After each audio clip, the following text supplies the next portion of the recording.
All right. Are you ready to rock and roll through a quick recap of artificial intelligence? Well, I hope so, because that's what I'm going to do. I'm Bart Everson. I'm a creative generalist here at Xavier's Center for the Advancement of Teaching and Faculty Development. I'm not an expert in artificial intelligence, but it seems like at this moment we all have to become experts to some degree in this technology, and what better way than looking at the history? To understand how we got here, we have to understand where we are, or vice versa. Anyway, you get the point. The thing about artificial intelligence is that it's really kind of hard to know where to begin. You could go way back to the ancient Greeks. There was a robot called Talos that tried to destroy the Argonauts. Maybe you saw the movie. In the interest of time, though, we're going to skip forward a few millennia to 1308. That's when Ramon Lull, if I'm saying his name correctly, constructed a thinking machine out of sort of stacked discs, rotating discs of paper that you could configure to generate virtually any idea you could think of. No joke, this is a real thing. And some people trace the beginning of artificial intelligence to this. However, again, in the interest of time, I'm going to skip forward a few more centuries, to the 20th century, in fact, to 1943.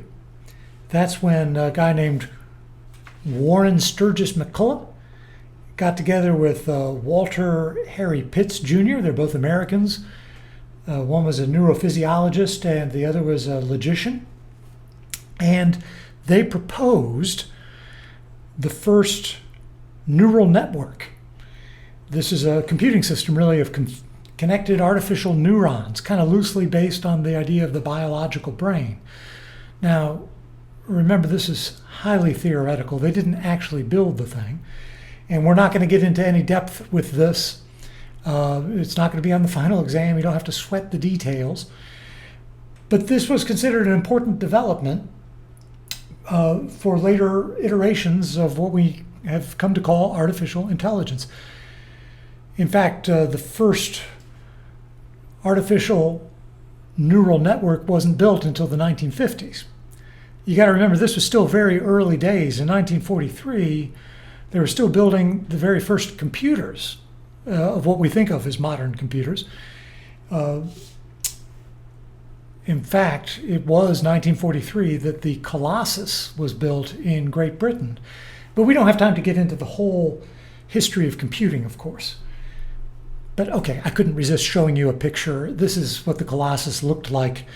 It was built in Great Britain as part of the anti-war, not the anti-war effort, the war effort. The attempt to crack the Nazi code, in fact, was done with this computer. Another theoretical development came in 1948. That's when Claude Shannon published a mathematical theory of communication. He was an American mathematician, electrical engineer, computer scientist, cryptographer, and this is considered the founding work of information theory. This guy, Claude Shannon, amazingly, he also built a mechanical mouse that learned to solve a maze. He theorized about a chess-playing computer program. But in this essay, or I guess it was developed into a book, he came up with a method for constructing sentences, which was kind of bizarre. He would take a word randomly selected from the text and then find the next occurrence of that word in the text and look at the word that comes after it. And then he'd find the next occurrence of that word and look for the words that come after it, and kept adding them to the stack, so to speak, and eventually formulated something that looks like this sentence. The head and in frontal attack of an English writer that the character of this point is therefore another method for the letters that the time of whoever told the problem for an unexpected. That doesn't make any sense. It barely even looks like an English sentence, but it kind of does. And we'll be coming back to this. And going back to England, in 1950, Alan Turing came out with his essay, Computing Machinery and Intelligence. Now, Alan Turing, very famous. You may know him as the founding father, if you will, of computer science. He's a mathematician, a logician, a cryptanalyst, philosopher, theoretical biologist, and generally conceded to be an all-around genius. He did work on the Colossus computer program that we saw earlier and is given a lot of credit for helping to crack the codes.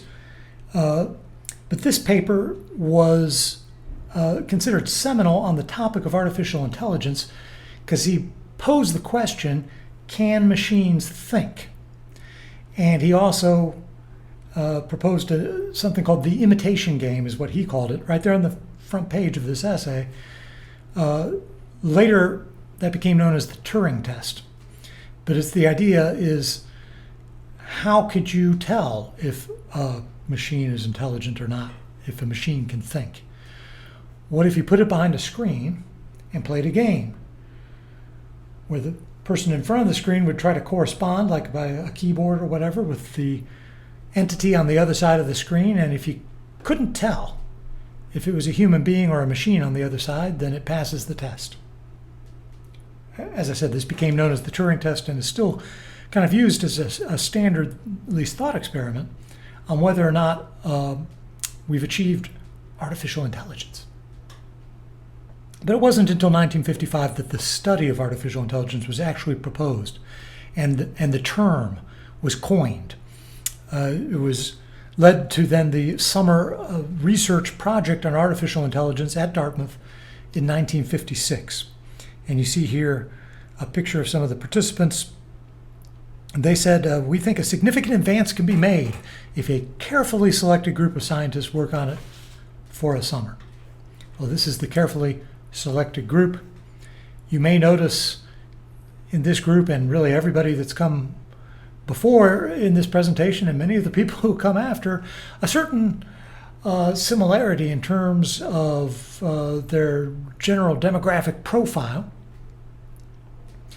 We'll come back to that. It is generally conceded, however, that it took more than a summer to pull this off, to make any significant advances in the field. Nevertheless, in 1958, the Hungarian-American mathematician and physicist and computer scientist and engineer and general all-around genius, John von Neumann, started talking about the idea of a singularity. He said, the accelerating progress of technology and changes in the mode of human life give the appearance of approaching some essential singularity. Although it wasn't until 1983 that Vernor Vinge, the science fiction author, started talking more about the singularity, and in 1993 published his essay, The Coming Technological Singularity, basically expanding on the idea that superhuman intelligence creates an unforeseeable point beyond which we can't predict what's going to happen. You might think of chatbots as a new idea, but the first one was actually developed between 1964 and 1966 by a guy at MIT named Joseph Weizenbaum. And he created this program that kind of mimicked a Rogerian psychotherapist. The program would ask you a question, and you'd respond. It would respond. The computer would answer back with more questions, and it would use keywords in your response and stock phrases to try to simulate a conversation with a human. And Weizenbaum actually said that he had not realized that extremely short exposures to a relatively simple computer program could induce powerful delusional thinking in quite normal people. In other words, lots of people actually got fooled into thinking that this was a real human being that they were corresponding with. And even though I hadn't been born at the time that ELIZA was formed, I do remember playing around with a version of the program in the 1980s. Maybe some of you have as well. The 1970s saw the rise of what are called expert systems. A famous one is the R1 computer that was developed, R1 system that was developed by Digital Equipment Corporation. It was known informally as the Expert Configurer, or XCON, and they used it to build VAX computer systems. These are very expensive computer systems. They had a lot of parameters, and so they built this rule-based expert system to configure your computer system for you, for customers. And eventually it had 2,500 rules. They used this thing to process over 80,000 orders over the course of 8 years. And they said it had a high rate of accuracy and saved Digital Equipment Corporation, probably saved $25 million per year using this thing. So a pretty significant advance. A rules-based system. ELIZA was rules-based, and so was this one. But in 1988, a decade later, IBM proposed a different approach. They called it a statistical approach to language translation. And it was a framework for probabilistic methods for automated translation from one human language to another. And they used this as the basis of a program they called Candide around 1990. They fed this thing 2 million sentences in French and English. I believe it was from the Canadian legislature. So they knew that these were accurate translations. And they used it, though, to develop more of a probabilistic approach to translation. In other words, just based on this vast amount of data that we fed it, can we see patterns that are going to make it more likely for one word to be correct than another, given the context. If you see what I'm saying. This represented a real shift, right? A shift from rules to data in the way that artificial intelligence has been developed. Rules engines, like we talked about with Digital Equipment Corporation, they're used to execute discrete logic with a really precise outcome. The data approach looks for patterns in the data. You throw a lot of data in there and look for patterns and try to get something as an outcome that's more or less in the ballpark.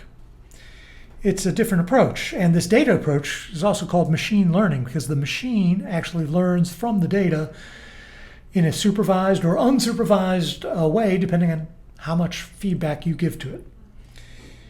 And you may recall Shannon's book-based experiment to come up with a series of words based on looking through a book.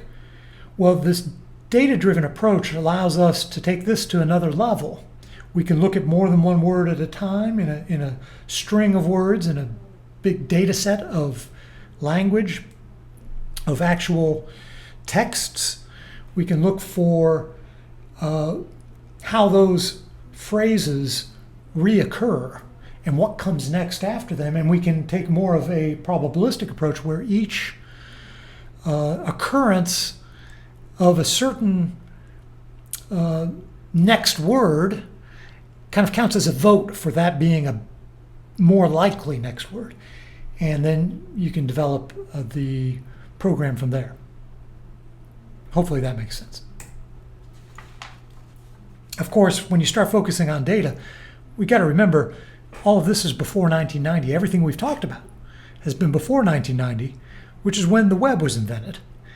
And this is going to have profound implications for the amount of data that we can feed into systems going forward. In fact, in 1995, somebody did just that. Inspired by ELIZA, we had the A.L.I.C.E chatbot. A.L.I.C.E actually is an acronym. It stands for Artificial Linguistic Internet Computer Entity. And it's still around. It's still versions of this are still on the web today. You can play around with them. This is developed by Richard Wallace. And it tried to imitate human speech but collecting data off of the web and actually learning also from its interactions. Some of you may remember that in the 90s, we also had the Deep Blue supercomputer developed by IBM playing against Garry Kasparov, the chess champion. In 1996, Kasparov beat Deep Blue, but in 1997, Deep Blue beat Kasparov.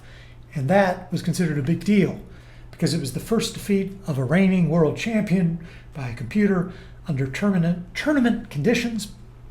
Deep Blue used a lot of what's called the brute force method. Just iterating through all the possible chess moves that you could have, or at least a large number of them. It takes a lot of computing power to do that.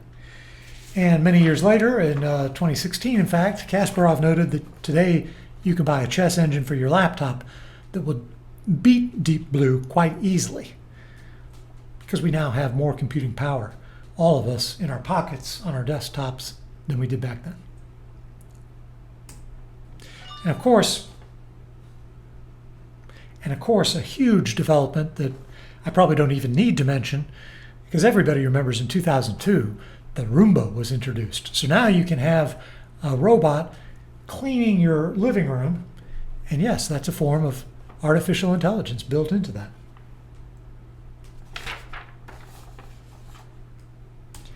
In fact, we'd have to say that since then, artificial intelligence has become more or less ubiquitous in our lives. It's hard to say exactly when this happened. If you had to pin me down, I would say sometime in the 20-teens, but it was really a diffuse process that gradually kind of crept up on us. And now AI is everywhere, from our mapping systems to our banks, and even our beloved learning management system has intelligent agents built into it. So the point, of course, is that this is artificial intelligence shouldn't be thought of some exotic thing that just happened. It's all around us and ubiquitous in our lives, and has been for a while. Of course, in 2011, another IBM computer, Watson, won the game of Jeopardy on television. In 2012, AI learned to recognize cats. That's right, the Google Brain project, which is a subsidiary or a project of the mysterious X subsidiary of Google, with the guy Jeff Dean as the Google fellow involved, and also Stanford University professor Andrew Nguyen. They collaborated with 16,000 processors and 1,000 computers, trained on 10 million digital images taken from YouTube videos. And the program learned to recognize cats from all of that data. But the interesting part is that it was through unsupervised learning. In other words, they didn't tell the program to go and recognize cats. They didn't tell the program anything about cats. The program learned on its own to recognize patterns in the images and kind of discovered cats. I believe that's what happened. That's a picture of my own cat there. Shadow is his name. Moving right along, in 2015, AlphaGo program defeated a world champ at Go. Now, the game of Go, if you're not familiar, seems to require a lot more intuition, is a lot less susceptible to brute force methods. So AlphaGo used neural networks, remember we talked about those earlier, and reinforcement learning, in addition to some brute force stuff, and beat a world champ in tournament conditions. And of course, just 1 year later, a program called AlphaGo Zero actually learned to play Go without any human input. So this is the advance of machine learning. It was just the year after that, in 2017, that Black in AI was founded. This is by two computer scientists, Timnit Gebru and Rediet Abebe, in 2017. And Black in AI is dedicated to increasing the presence and inclusion of Black people in the field of AI. And as you've seen from a lot of the developments so far, the field has been largely dominated by white men. There's just no ignoring that fact. And furthermore, the artificial intelligence programs are susceptible to bias based on the data that they're fed. And so the need for an organization like Black in AI seems pretty obvious. It's especially interesting, though, to note that Timnit Gebru, you see there on the right, also co-authored with Emily Bender and some others a paper called On the Dangers of Stochastic Parrots, which asked if language models can be too big. That was a few years later, and I'm kind of getting ahead of myself, but that was a very controversial paper, and it led to her departure, parting ways with Google. We don't have time to get into that controversy, but it does lead us into large language models. This is almost the first one in 2018, called GPT-2, which was launched by OpenAI. OpenAI at the time was a nonprofit based in the Bay Area, using open source methods to develop AI for the good of humanity. And the amazing things about these large language models is that they can generate really coherent text. And of course, a few years after that, at the end of November in 2022, OpenAI unveiled ChatGPT, which is a free research preview with a chat interface that allows you to connect with and interact with this large language model. By this time, a lot had changed for OpenAI. They were no longer open source or nonprofit. Now they're closed source and for profit and receiving a ton of money from Microsoft. But nobody can deny how impressive ChatGPT is. It arguably passes the Turing test, although that hasn't actually been conducted. And if you remember Shannon's book-based experiment, this is basically that on steroids. So if you really want to get a feel for how a large language model can generate coherent text, New York Times came out with a really good article that spells this out or demonstrates it. You can watch an AI learn to write by reading nothing but, let's say, Star Trek or Jane Austen. Let's go with Jane Austen. They feed the AI everything that Jane Austen has ever written. Now, before it's actually trained on this text, the program just outputs gibberish. It's just letters, numbers, symbols. It makes no sense at all. It's just random output. Then they feed it the program. They feed the program the data. The data, again, is everything that Jane Austen has ever written. And they put it through 250 rounds of basically looking for patterns, machine learning, looking for patterns in the data. And it's now able to put out something that certainly doesn't look like English, but you'll notice it's just now letters and a few punctuation marks and spaces. After some more training, 500 rounds of training on the Jane Austen data set, it starts to look a little bit more. A few small words that are actual English words pop up, and still a lot of nonsense. And then after 5,000 rounds of training, whoa, these are almost all actual English words. It doesn't quite make sense, but it's getting there. And then after 30,000 rounds, this AI program is talking in full sentences.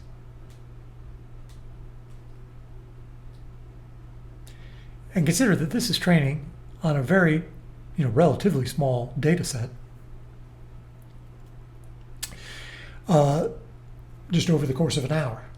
Imagine what you can do if you take basically everything, all the text you can find on the internet, and train it for a week.